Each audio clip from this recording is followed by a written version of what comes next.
I asked Brent to come because you guys are striving for the same thing that he already has done. And these guys, I feel like it's more of these guys than the guys that get glorified, the guys that's on TV. The Chris Pauls, the Kyrie Irvings, they glorify that, but they don't understand that there's a lot more of these guys who should be commemorated. You understand? So it's Brent Jones. I'm gonna give you his achievements. I'm gonna ask him about 8 to 10 questions, and then you guys feel free to ask him whatever question that you have, 4 or 5 questions or whatever. This guy was St. Francis all-time leader in assists. He was the first team all-conference in 2015. He led his team to a 23-12 record as a senior. They lost in the championship. They could have made the NCAA tournament, but they went to the NIT. And he's a 1,000-point scorer at the Division I level. Won a B City championship at Bedford Academy High School. Who knows what Bedford is? You know Bedford Academy? No one here know Bedford? Wow. Oh, yeah. Where's Bedford? I don't know exactly where it's at. Where's that? They play double A. They was double A. No, yeah, they was. Yeah. Okay. So we're going to jump right into it, man. Let's give it up for Brent Jones. So why Bedford Academy, Brent? You know, it was a B division back then, and some of these guys don't even know what it is. Yeah, it was close to home, literally like right up the block, you know. Easy commute and easy access to a gym, so. Why not Thomas Jefferson or Lincoln, one of the perennial favorites? Because, you know, as New York City is a dominantly guard city, so, you know, you play with, back then you play with a whole bunch of guards, you really don't get that much playing time. Right. So I went to a school where I get all the playing time so I could showcase my skills and my talent, so. I hope you guys are listening to what you just said. I think that was essential. So in the B division, did you feel like going to a B school could hinder your chances of playing at Division I level? No, because I knew each and every day I practice on my game, so it really didn't have no effect where I went. Right. So hard work and dedication always pays off. So if you do that, period, you're gonna go far anyway. When did you realize the politics of basketball? Because I think these guys here don't understand that a lot of that goes into it because it's a business. When did you understand that? The minute you attend high school, as a freshman, I knew as a freshman that I wasn't gonna play as much because I'm a freshman. So, and I'm trying to make varsity, not JV. So, I had goals higher than what other freshmen had. So, the politics of that, oh, I'm a freshman, I gotta fit the criteria. It's a rule that you must play JV. So I tried out for both. And I made Voss. So for me, it was a bit different. I had a bit different mindset. Okay. How did your recruiting process go, you know, ultimately choosing St. Francis? Did you play AAU? How did that go? In the summertime, I started playing AAU I started off in 6th grade. Okay. Then I fell off a little bit after my 7th. Who did you play with in 6th grade? I played with S. Carter Elite. Okay. And you won the national championship, right? No, that was like Javon. Oh, okay. I played because I was younger, so I played on that team. And then we moved to New Heights. The whole program moved to New Heights. Okay. But then my 8th grade year, I started playing with them so I could get, you know, some more attention on myself. Right. So that year, my 8th grade year, we was like 5th in the country. We had like Jermaine Sanders. Cincinnati. Yeah, Emmy Hardaway. Emmy. Chris Guyette. What did these guys play? Emmy played at Manhattan College. Okay. Kristen, he went to a JUCO, top JUCO. So basically playing with other, good players gave you exposure. Yeah, gave me so St. Francis. Did you have any other schools looking? Yeah, I had George Mason, Tulsa, Duquesne. Okay. That was a high interest. Monmouth, St. Peter's. Why St. Francis? It's close to home. I mean, I seen everybody, all my New York City friends, teammates, they used to go away from school, seeing how tough it was. So I just decided to stay home, and Okay, so now we transitioning from high school to his collegiate career. So your first year, you didn't play. Why did you have to redshirt? Because of my grades. Wow. Explain that. So there's a eligibility standard for the NCAA. So you have to take an SAT. Anybody know what an SAT is? So it's like You should. Raise your hand if you know what the SAT? I know exactly. I heard about it. Wow. Yeah, so You should Google that. I know you, a lot of guys who was on your phone. You won't be playing the Division I, have a Division I scholarship if you don't take the SAT, which has to match up with the core classes, the classes that you take in high school, the 4 Englishes, the 4 maths, the 4 histories. So if you don't pass these classes with an 85 or whatever, they weigh it with the SAT score. So explain that, Brent, why you couldn't play. So that's another reason why I went to Bedford Academy, because we had to have a certain standard, like a certain GPA to stay on the team. So it's 80 average, right? An 80 or above. If you didn't have an 80 or above, you would not play. Wow. So fortunately, What about 79.8? I had a friend like that. He didn't make it until to the next semester. Okay. And so I had like about an 82 average, but my SAT scores wasn't. It didn't correlate with my GPA. So I had to sit out 1 year, pay everything on my own. You know, had to have a part-time job at the school. You took out a loan? Yeah, I had to do everything. Part-time? Like as a normal student, yeah. Wow. So then, you know, finished out that semester, and then my next year I was a freshman. I was a redshirt freshman. So I got. That way, when things started to go, you signed the letter of intent where you could play for scholarship. Yep, I was eligible to play. Where did you work at a part-time job? I was working in the school, like I volunteered, so they kind of like, you know, gave me something to do as far as, because they didn't want me to work outside of the school and stuff like that, because due to my school scheduling. Okay. So. How did that year help you mentally and physically? Not playing basketball. The first year without playing mentally, yeah. As a kid, being, you know, 17, 18, it kind of hurt me because I love basketball. So just to come to practice every day, not suit up, and just watch them and see how like strong everyone's getting and how everyone's getting better. Right. Like it kind of like, you know, made me a little salty. Like why I just can't play? Why it has to be certain type of rules? Like, you know, but. You know, as years, like 7 months being in school, college, you know, you get to learn, like, it's all about adversity. So it's just a lesson learned, and then you know, come in next year more hungry. So it made me more hungry and humble in a way to like just stay the course and just work hard no matter what. So I did that my freshman year. I had 2 senior point guards in front of me. Okay. So unfortunately, my chances of playing is very slim. Right. I'm not a person that just, you know, yes, I made it to college, I'm a D1 player. No, I want to actually play and, you know, have goals for myself in the team. So. I got you. So you had a lot of success. You wasn't a good college player, you was a great one. So how is it on campus, on and off the floor for a successful athlete? You know, the girls, the late night parties. I mean, you downtown Brooklyn. That scenery is amazing. So, and you were just a few miles away from home. So how did you maintain that focus and sustaining and being a great college athlete? All about discipline yourself. What did you do? Not go to parties? Not go to parties, you know. My party was the gym. I mean, sometimes I used to get in trouble for even being in the gym too long. I used to, you know, I know my mother probably will watch this, but I used to sometimes skip class, necessary classes to be in the gym. Yeah, that's humble talk. Don't worry. So yeah, so I used to, you know, need to hear all this. I used to have an activity period. All my teammates used to be in there. I used to be in the gym. Right. You know, used to have 3-hour classes. After my 3-hour class, I would go right to the gym just to shoot, just to get myself better. Like, you know, and that's how I got better. That's how I didn't distract myself from, you know, the college atmosphere. Wow. So you play with guys that's from overseas and that was on your team. Yeah. These guys need to understand that they're not competing with guys in close proximity in New York City. They're competing with scholarships with guys from Australia, from LA, from Texas. Yeah, my team, my roommate, my college roommate was actually from London. Wow. So he came in like, he could shoot the ball. So it was something I needed to learn from him as well, because he was also one of the point guards, shooting guards. So I used to live with him and just compete with him every day. Yeah, so he kind of helped me in a way, as far as, you know, mentoring me, because he was a bit older than me. So he kind of like mentored me to help me. Right.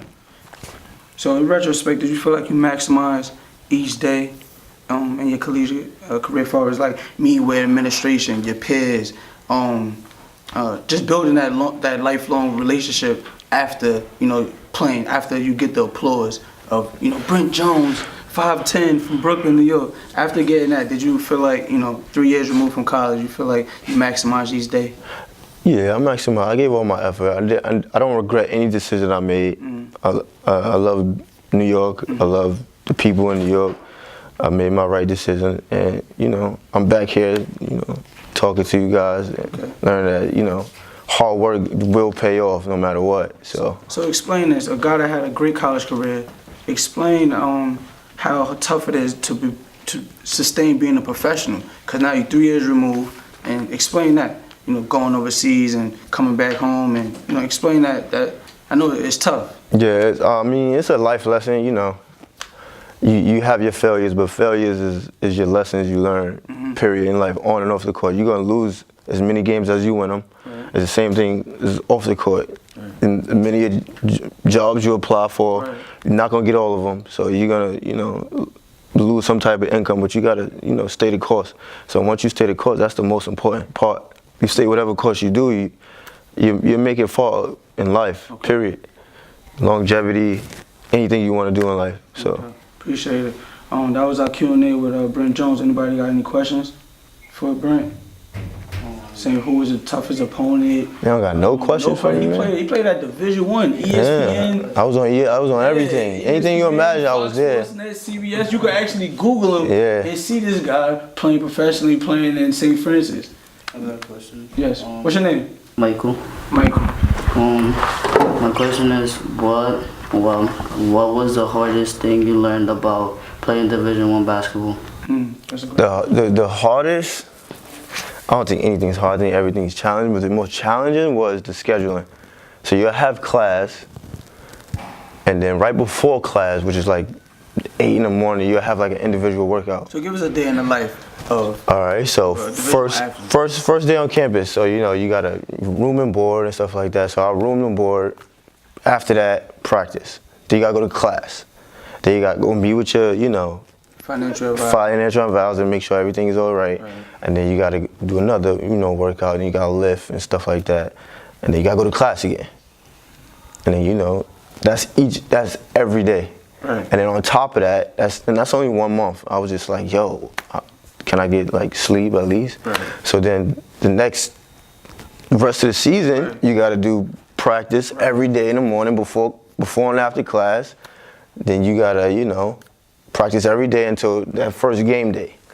Now, when you're scheduled with the first game day, you got practice, school, games. And with that practice and games, you travel. So wherever school you at, you have to travel to attend these games. If not, you won't be able to play the game. Right. And on top of that, you have schoolwork and homework. Right. And everything has to be on time as a student athlete. So you have to give all your homework in time. You have to make sure you're eligible to play. So pretty much each and every day, just being there at college is really challenging. So say I coached against this guy. I was an assistant coach at Wagner College when he was at St. Francis. So give these guys an example of a game day schedule. So you guys, game is at 7 p.m. What are you doing from 7 a.m. to 7 p.m.? So you go to class, and after class you go to your pregame, shoot around, stuff like that. Then you do film. Then you gotta go back to class, and then before your game at 7 p.m. you must be in the facility or in the gym 3 hours before. Pregame meal. You gotta eat. So for 4 hours, about four hours before you play, you gotta eat. Make sure you hydrate and stuff like that, and then you be ready and focused 3 hours before. So you do your routines or whatever just to get focused for a game, and then you actually play the game for about two and a half. Hours, so, yep. Then it's a day in the life, man. That's a great question. Anyone else? Playing Division I basketball in high school, how did you make time to work on your own game, and how much do you put in in high school? In between hours, so you'll have practice and then class. So right after class, when some of your teammates want to just decide to go hang out or play games, you gotta want it first off with it. So you gotta be like, all right, I'm not gonna be I don't want to hang out. I gotta go to the gym by myself. Or you just always have a friend that want to come rebound for you, because I always had that, and that's how. Or coach, my coach really helped me on that. I would text him and be like, yo, coach, is there any gym? If we can't use gym, can we go upstairs? Your high school coach? High school, yeah. In high school, Phelps too, he used to be like, yo, if you can't do it after, come in 5 a.m. I used to, every day I came 5 a.m. 5 a.m. Every day, before season start, every day 5 a.m. And basketball gods rewarded you. Yep. Coach, question? Eating habits. Oh. Great How question, often Coach. fast food? How do you? Yeah, in high school and Division I, because we all athletes, so you be drinking juice. I remember Arizona was real popular back in the day.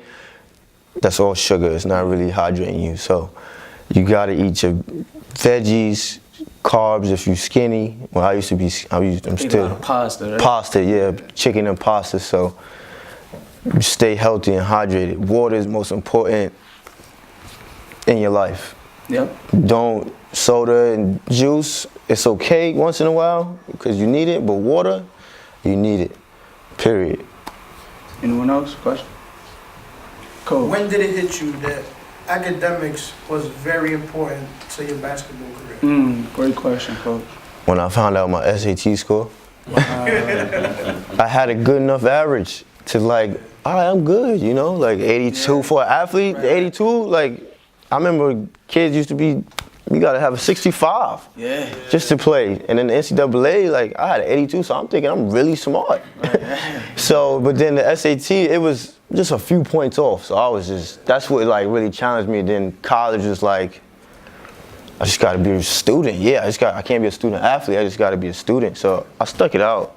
But my discipline from high school was taught me, and my hard work, I stayed in the gym, just like you said, with my off time. I just stayed in the gym. After every class or before class, I would just. The SAT was the blow. Yep, that's what it was. So. Joe.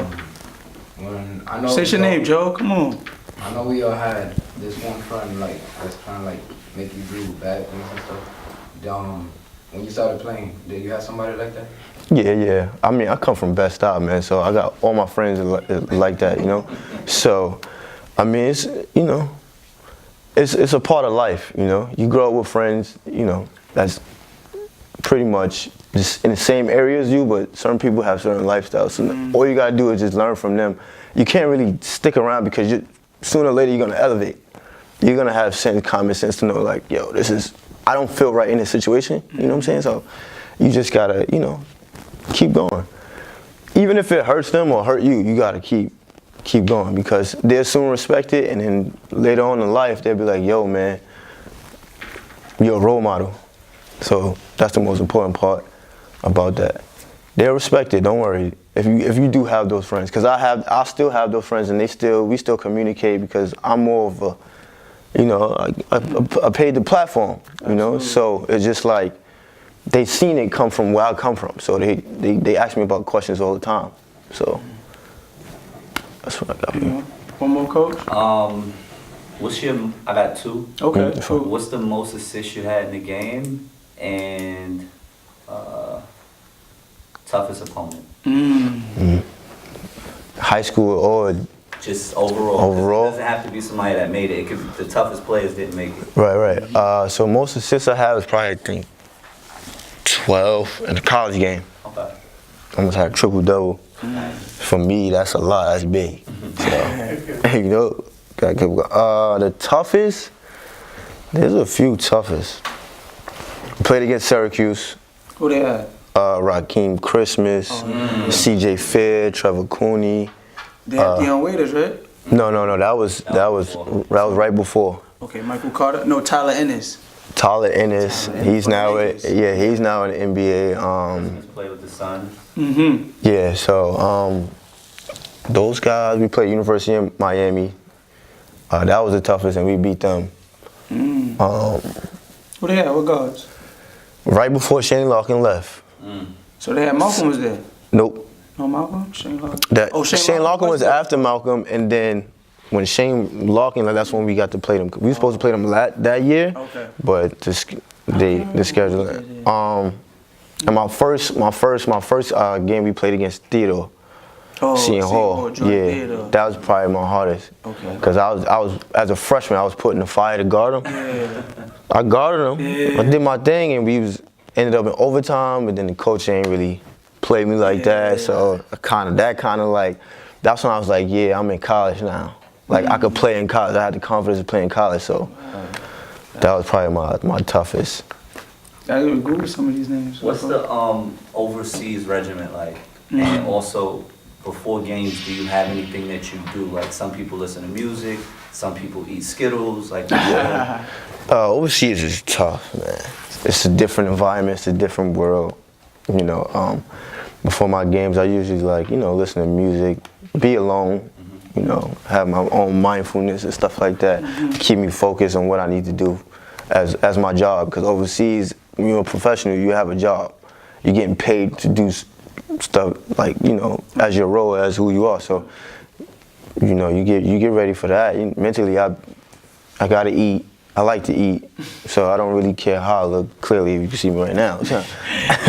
So I just like to eat because I feel healthy. So that's about it. Listen to music, no TV really.